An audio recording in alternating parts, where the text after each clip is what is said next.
Well, if you don't have any Kevlar jackets on you, but you do own a Praktica MTL3, may I suggest just lining yourself with one of these, because quite frankly, I think it could probably take the impact of a bullet. This chunky SLR is a Praktica MTL3.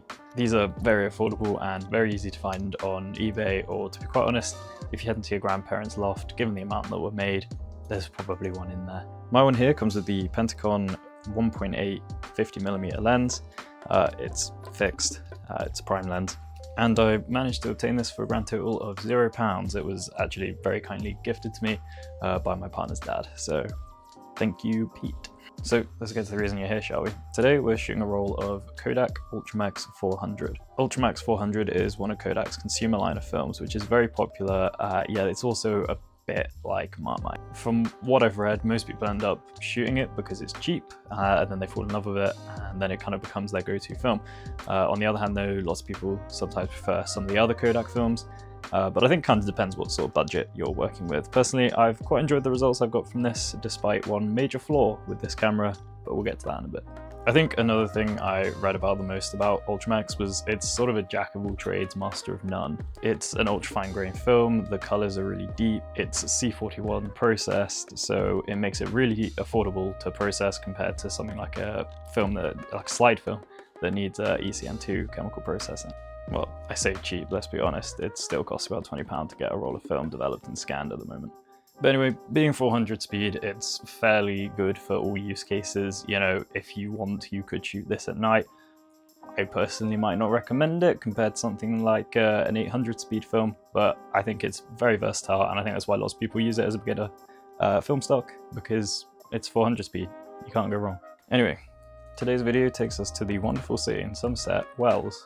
It's also the smallest city in England, and here in the southwest, it's just about starting to look like spring, so I thought I'd take this out for its first test, and let's go see how it went.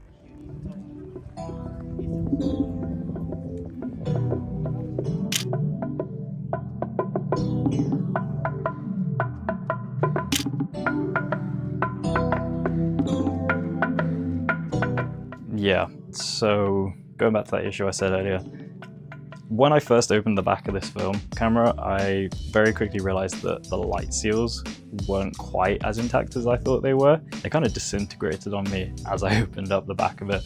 But I thought I'd be able to get away with it, but as you can see, I didn't. Anyway, using my limited Lightroom skill, I managed to just about restore some of these photos. I managed to crop them in places. So I don't think it was necessarily a wasted roll, but yeah, definitely didn't turn out how I thought it was. I think if you had a bit more time and you knew Photoshop or Lightroom way better than I do, you can definitely get good results. I was recently on a Reddit thread about this, and there was a guy on there who produced some incredible results, literally made it look like Lightleaks never happened. So yeah, if you have the time, the patience, and quite frankly, the care, then you could definitely get good results out of a camera which still has some light leak issues. Anyway, back to the main plot.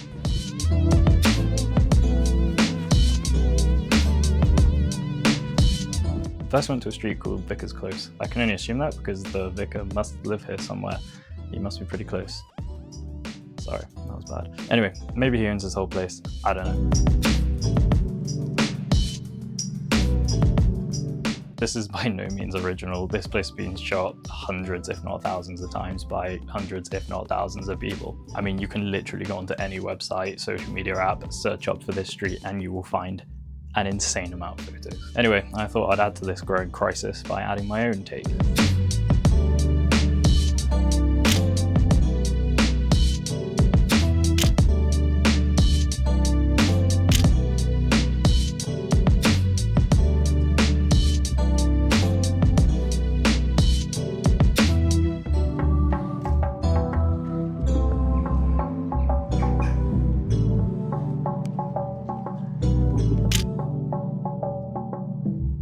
These shots turned out okay-ish. I mean, they're definitely not what I thought they were going to look like in my head. Yeah, I don't really know how else to describe it. They just didn't turn out quite exactly how I thought.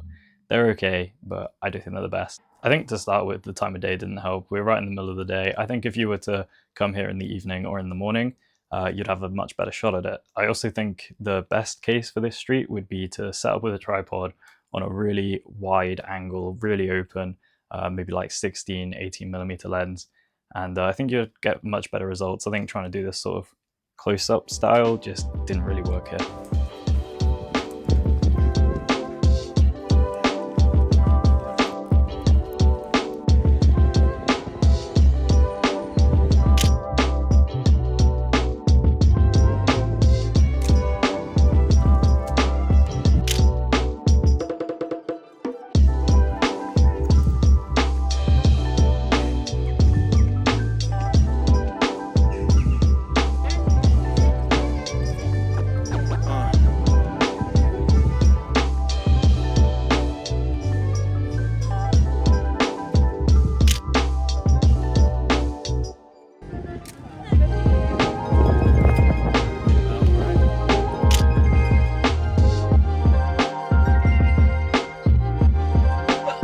Walking around the outside of here, in the UK it's just starting to feel like spring, so all the trees are starting to blossom, and you know, I couldn't resist. I've never shot blossom on film before, and quite frankly this was one of the best shots of the day. Let's go. Match the tree.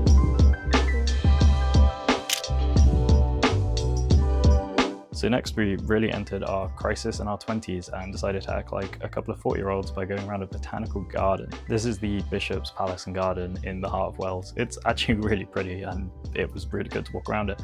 It's a little bit expensive, but you know, if you can, then definitely go have a look around.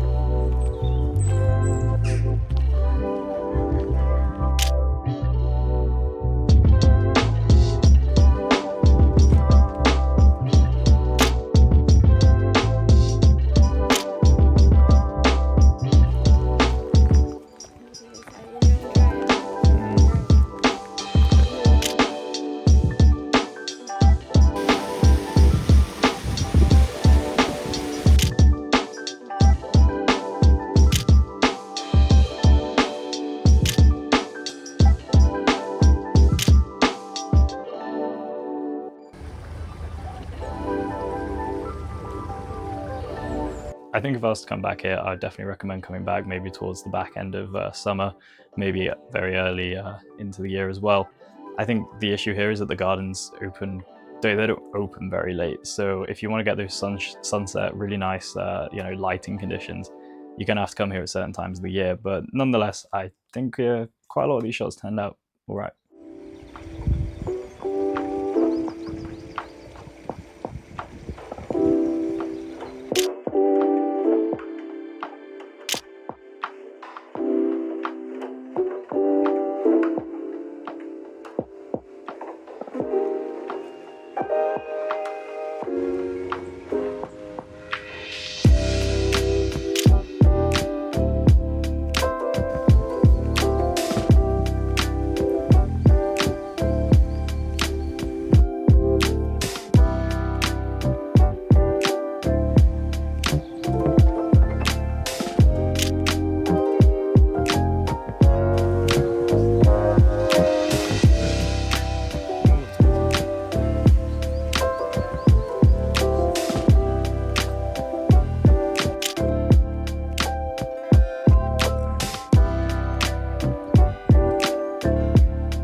So moving on to the MTL3 itself, what are my first impressions having gone out and shot a roll through this?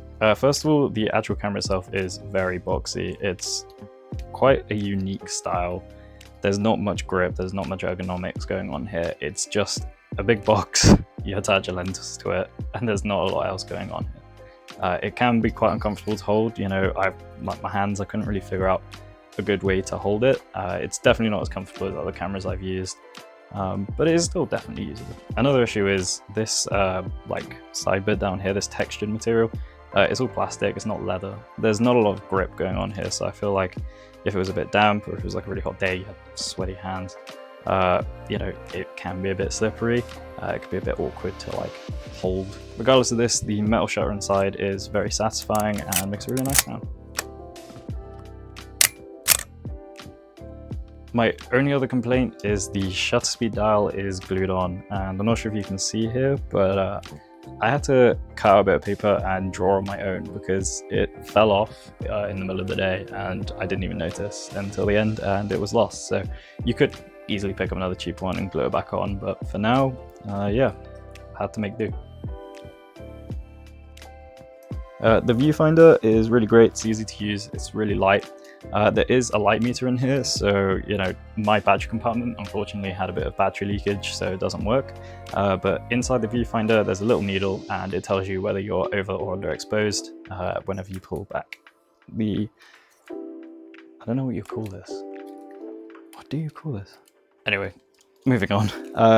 You know, the actual inside of this camera, it's really easy to load once you kind of know what you're doing.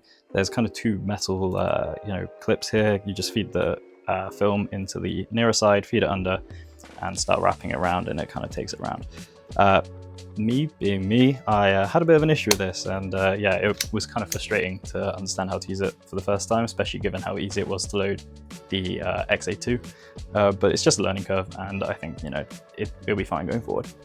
So sorry, I'm just editing the video, and one of the things I noticed I forgot to talk about was actually the positioning of the shutter button.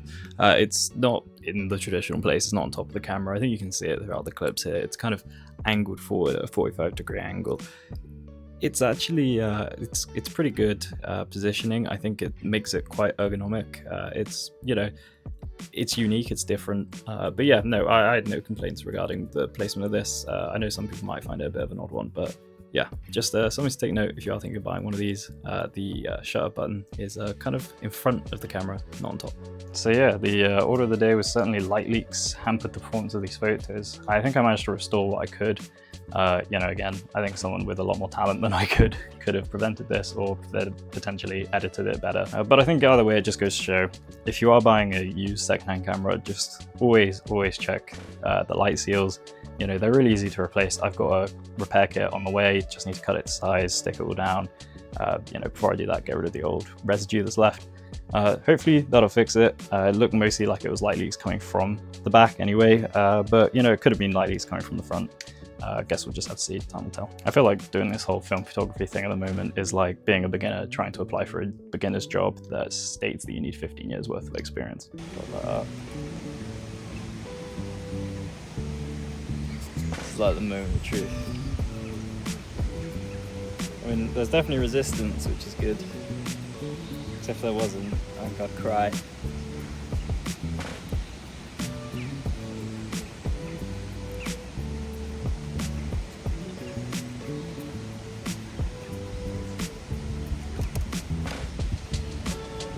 I think that's it. Oh, this is like the scary bit. Alright, you ready? Oh, thank God. We're okay. It's okay. I did it.